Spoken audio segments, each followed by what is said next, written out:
Hi hello नमस्कार. नवीन व्हिडिओमध्ये स्वागत करते मी ज्योती Surse fashion designer Marathi YouTube चॅनलमध्ये.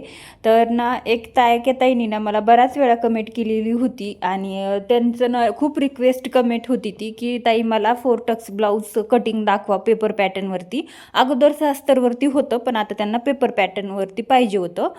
तर म्हटलं चला आता तुमच्याशी पण सुद्धा शेअर करावं. तर 34 साईजचं पेपर कटिंग आज आपण करणार आहोत. 34 साईजचं पेपर पॅटर्न त्यांना पाहिजे होतं म्हणजे कटिंगचं. तर ओके. तर आता आपण हे डबल फोल्डमध्ये पेपर घेतलेला आहे आणि आपण 34 साईजचं कटिंग करणार आहोत. तर जे माप तुमचं 34 असेल तर तुमची ब्लाऊजची उंची गळा वगैरे सगळ्या गोष्टी तुम्हाला तुमच्या ब्लाऊजच्या नुसार घ्यायच्या आहेत. ब्लाऊजच्या मापानुसार बघा आता साईज 34 आहे. तर आता इथं मी जे 34 साईजचं पूर्ण मेजरमेंट असतं तेच मी इथं टाकणार आहे पूर्ण माप आणि कटिंग करणार आहे. ओके. आता 34 साईज बऱ्यापैकी 13 इंच उंची असते, त्यामध्ये 1 इंच ॲड केलं आहे आपण. 14 इंच उंचीवर मी मार्किंग केलं आहे.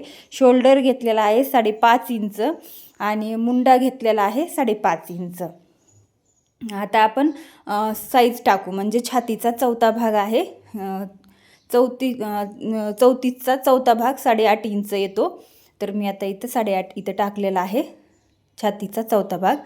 आणि मुंड्याच्या तिथून आहे ना तिथं जिथं कोण आहे ना तिथून आपल्याला मार्किंग करून घ्यायचे म्हणजे गोल आकाराचं मार्किंग करायचे.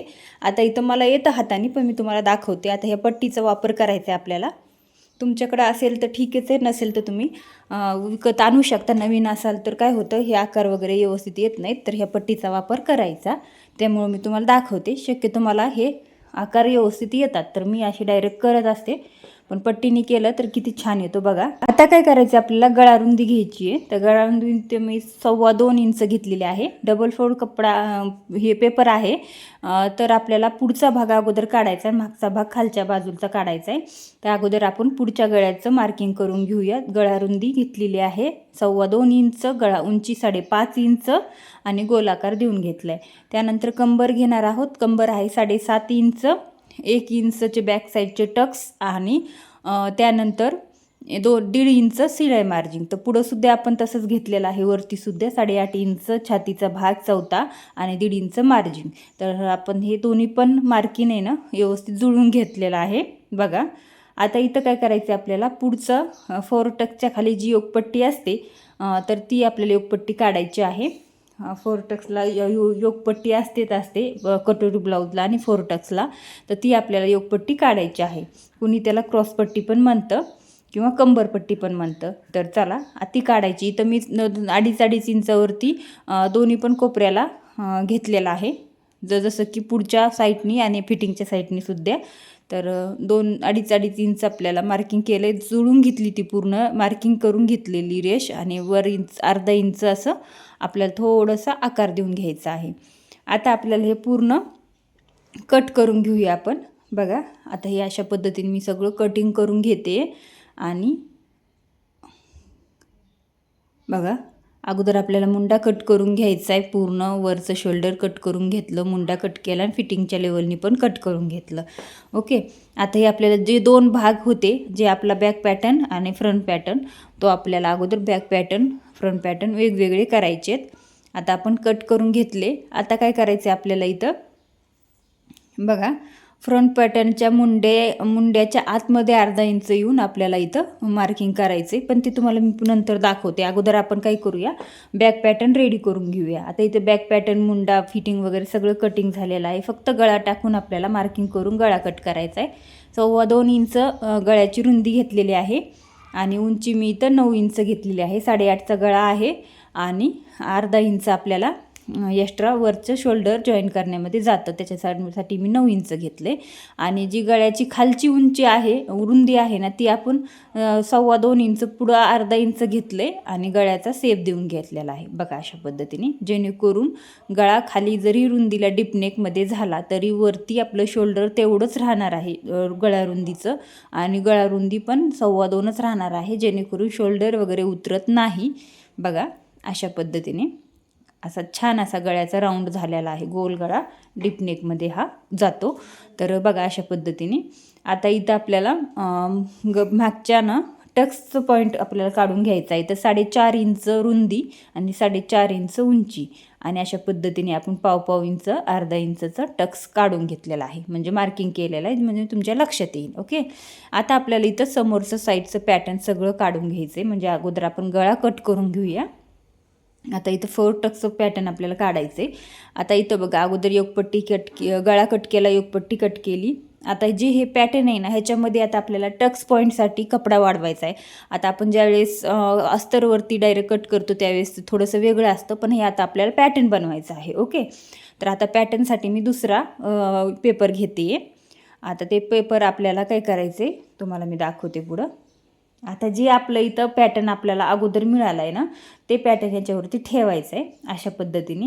आता टक्स येतं 4 टक्स असतात, तर 4 टक्स म्हणल्याच्यानंतर आपल्याला हे 2 टक्स येतात, तर त्याच्यामध्ये आपलं कमीत कमी अर्धा पाव इंच त्याच्यामध्ये जातं.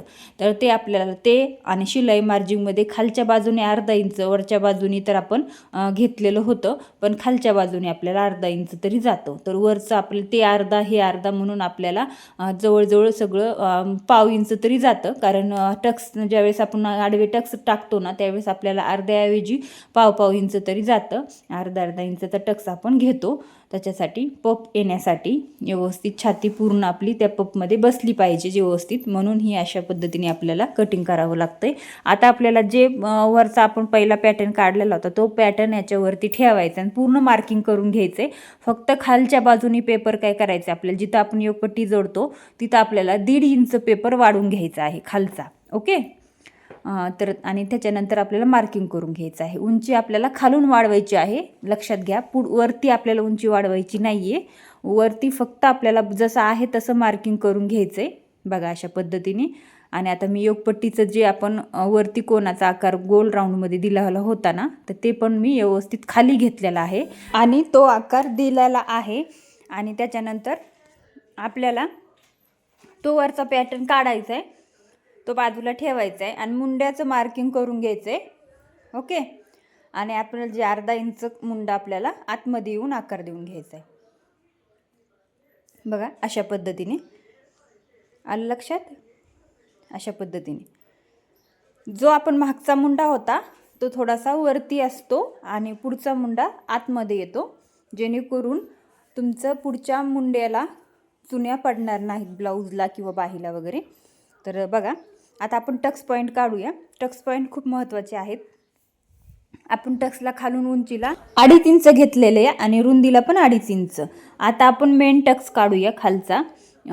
इकडे बघा अशा पद्धतीने. आता आपण 4-4.5 इंच रुंदी घेतलेली आहे, 4-4.5 इंच रुंदी आणि उंची आपण 2.5 इंच घेतलेली. ओके, असं मार्किंग करून घ्यायचं आहे. आणि आपल्याला आता इकडून काय करायचं, 1 इंच यायचं इकडून त्या टक्स पॉईंटच्या अलीकडे आणि 1 इंच पलीकडे जायचं आहे. ओके, इथं आपला 2 इंचाचा टक्स जाईल अशा पद्धतीने. किंवा तुम्हाला जास्त पप नको असेल तर तुम्ही इथं अर्धा इंचाचा पण घेऊ शकता अशा पद्धतीने. आता इथं आपण 2 इंच वाढवलं आहे, आता आपल्याला पुढं पण 2 इंच वाढवायचे, पण इथं दिसलंच नाही व्यवस्थित व्हिडिओमध्ये बघा, मी तुम्हाला पुढं दाखवते परत. आता त्यानंतर काय करायचं आपल्याला, इथं आपण ही जे अर्धा इंच अशा पद्धतीने मोजून घ्यायचे आणि जे आपण आकार दिलाय ना पुढचा, ते आकार थोडासा खाली आला की तिथून आपल्याला अशा पद्धतीने 2.5 इंच मार्किंग करून घ्यायचे आणि तिकून पण अर्धा इंच पाव इंच तुम्हाला जेवढं वाटेल तेवढं तुम्ही इथं मार्किंग करू शकता. आणि इथं तो पण टक्स आपण मुंड्याच्या साईडचा टक्स पण दिलेला आहे. आता आपण फिटिंग लेवलच्या साईडचा टक्स घेऊया. आता 3 टक्स झाले, आता 4चा टक्स बाकी आहे, म्हणजे 1 टक्स बाकी आहे. ओके, आता आपण ते पण घेऊया. तो पण मी इथं 2.5 इंचावरती घेतला आहे उंचीला आणि आपण लांबीला आता उंचीला आपण तिथून 2.5 इंच घेतला आहे आणि तो पण आपण मार्किंग करून घेऊया. आता इथं थोडंसं दिसलंच नाही, शूटच नाही झालं माझ्याकडनं. मला वाटलं मोबाईलमध्ये होत असेल, पण व्यवस्थित झालंच नाही, ते पुढं गेला पेपर. पण मी तुम्हाला परत एकदा दाखवते कटिंग केल्याच्या नंतर. बघा अशा पद्धतीने आता आपण हे उंचीला 5 इंच घेतलेलं आहे, आतमध्ये उंचीला 5 इंच घेतलं आहे आणि तिथं पण मार्किंग करून घेतलं आहे. ओके, आता मी तुम्हाला हाय पेपर आहे ना, कट करून घेते मग दाखवते.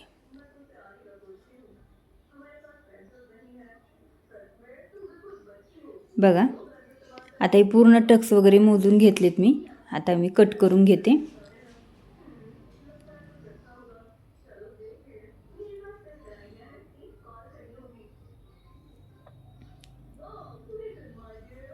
आता बघा, आता दाखवते तुम्हाला मी व्यवस्थित. खालचा पण कट करून घेतला, बघितलं. आता आपण जितकं मार्किंग होतं फिटिंगचं त्याच्यानंतरचं हे 2 इंच आपण जे वाढवलं होतं ना इकडं खालच्या टक्सला, ते 2 इंच आपण पुढं वाढवले. मग मुंड्याच्या साईडने अर्धा इंच आपण जास्त वाढवलेला आहे, जी फिटिंग लेवल आहे तिथून. तर तिथं सुद्धा आपण जास्त वाढवलेलं आहे. ओके, बघितलं. आणि असं मार्किंग केलेलं आहे. आणि जो फिटिंग लेवलचा टक्स होता ना, तर तो सुद्धा आपण मार्किंग करून घेतलेला आहे. आता आपण योगपट्टी पण वाढवणार आहोत. तर बघा अशा पद्धतीने योगपट्टी ठेवून घ्यायची आहे आणि मार्किंग करून घ्यायचे. पण योगपट्टी आपल्याला काय करायचे, खालच्या साईडने आपण अर्धा इंच जास्त घेणार आहोत. कारण खालच्या साईडने अर्धा इंच आपल्याला योगपट्टी तयार करण्यामध्ये अर्धा इंच आपलं जातं. जर तुम्ही हे घेणार असताल ना, तुम्ही अर्धा इंच जास्त घ्यायचे. अस्तरच्या ब्लाऊजला अर्धा इंच आपण तयार करण्यामध्ये योगपट्टी अस्तर जोडण्यामध्ये जातं आतमध्ये, तर ते आपल्याला जास्त लागतं. तसं 4 टक्सच्या वरच्या पपला सुद्धा आपल्याला हे जोडायला लागतं. तर हे अशा पद्धतीने बघा. आता इथं हे 2 इंच पुढं येईल ना, तर ते आपण इथं हे टक्सचं 2 इंच घेतलं ना, ते इथं 2 इंच आपण पुढं वाढवलेलं आहे. ओके, आणि मुंड्याच्या साईडने सुद्धा आपण अर्धा इंच वरती वाढवलेला आहे. जे आपलं अर्धा इंच 1 इंच आपलं ते अर्धा इंच मुंड्यामध्ये जातं. तो मुंडा आपल्याला कमी नाही पडावा म्हणून वाढवलेला आहे. आता आपलं बॅकनेक पण तयार आहे. तर आपण 34 साईजचं नाव टाकून घेऊया, जेणेकरून कोणताही पॅटर्न बनवला तर नाव टाकून घ्यायचं. ज्या त्या साईजचं ब्लाऊज आलं तुमच्याकडे शिवायला की मग त्या साईजनुसार आपल्याला ब्लाऊज कटिंग करता येतं. अगदी सोप्या पद्धतीत पटकन झटकन पॅटर्न ठेवून कटिंग करायचं आणि शिवायचं. अगदी तासभरामध्ये ब्लाऊज तुमचं होऊन जातं. किंवा तुमची साईज असेल तर तुम्ही तुमच्या साईजचा पेपर पॅटर्न असा बनवून ठेवू शकता, जेणेकरून तुम्हाला कधी पण शिवायला तो कामी येतो. आता 4 टक्सचे संपुढचे बाजूचे 2 पॅटर्न असतात, जसं की योगपट्टी आणि वरचा एक आणि बॅक साईडचा एक, म्हणजे तो बॅकनेक. ओके, आता आपण बाही कट करून घेऊया. आता बाहीसाठी मी इथं डबल फोल्ड कपडा घेतला आहे. आता बाहीला काय होते, बाही आहे आपली 4 इंचची आणि आपण इथं 1 इंच वाढवणार आहोत, जेणेकरून दंडघेराची फिनिशिंग देण्यासाठी आपण अर्धा इंच घालवतो आणि बाही आपल्याला मुंड्याला जॉईन करण्यासाठी अर्धा इंच घालवतो. तर त्यासाठी आपल्याला 1 इंच शिलाई मार्जिन घ्यायचे. बाही आपला छातीचा चौथा भाग आहे 8.5 इंच आणि अर्धा इंच आपण जास्त घेतले, त्याच्यासाठी मी 9 इंच घेतलेला आहे लांबीला.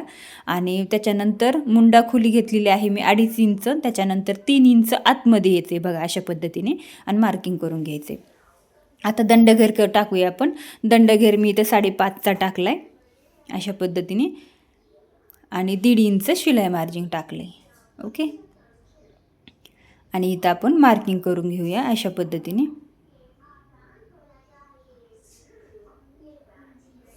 ओके, आता आपल्याला काय करायचं आहे, इथं 2 इंच जे पुढून वरती ना 2 इंच जायचं आपल्याला, आणि 1.5 इंचावर मार्किंग करायचं आणि 2 इंचावर करायचं. आता जे 2 इंचावर केले तिथं आपण मागच्या बाजूचा मुंड्याचा आकार देणार आहोत, आणि जे 1.5 इंचावरती केले ते आपण पुढच्या बाजूचा आकार देणार आहोत अशा पद्धतीने. बघा, जर तुम्हाला हे आकार देता येत नसतील, नवीन असताल, तर तुम्ही पट्टीचा वापर करा. आणि बघा अशा पद्धतीने आपण बाहीचं कटिंगसुद्धा केलेलं आहे. ओके, आता आपल्याला काय करायचं आहे, फोल्ड केलेली घडी उघडून घ्यायची आहे आणि पुढचा आकार पण कट करून घ्यायचा आहे अशा पद्धतीने. बघा किती छान असा आकार आलेला आहे. बाहीचा जर असा आकार आला तर तुमची बाही अगदी बरोबर परफेक्ट बसते आणि मुंड्यामध्ये कुठे घोळ येत नाही, काही येत नाही, खूप छान बसते. आणि जर तुम्हाला पुढचा मागचा पॅटर्न म्हणजे पुढचा भाग मागचा भाग नाही समजला तर पुढचा भाग हे असं पुढचा म्हणजे भाग, ओके, असं लिहून ठेवायचं जेणेकरून लक्षात येतं. आता हे बॅक नेकचा पॅटर्न, हे फ्रंट नेकचा 4 टक्स पॅटर्न आणि हो योगपट्टी. तर आपला 4 टक्सचं कटिंग आणि ही बाही हे अशा पद्धतीने तयार झालं. ही बाही तुम्ही प्रिन्स कट, 4 टक्स किंवा कटोरी कशालाही वापरू शकता, फक्त 34 साईजच्या ब्लाऊजला. ओके, तर चला, व्हिडिओ तुम्हाला कसा वाटला कमेंट करा. तुमचे काही अजून प्रश्न असतील तर कमेंटमध्ये नक्की विचारा, मी त्याचासुद्धा आन्सर द्यायचा नक्की प्रयत्न करेल. आणि तुम्हाला जर ह्याच्यामध्ये काही अजून नाही समजलं तर नक्की सांगा. आपण लवकरच पेपर पॅटर्नचं 28 ते 44 आणि 44 ते 50पर्यंत पूर्ण पेपर पॅटर्नचा कटिंगचा क्लास घेणार आहोत. चला, व्हिडिओला लाईक करा, शेअर करा आणि चॅनलला सबस्क्राईब.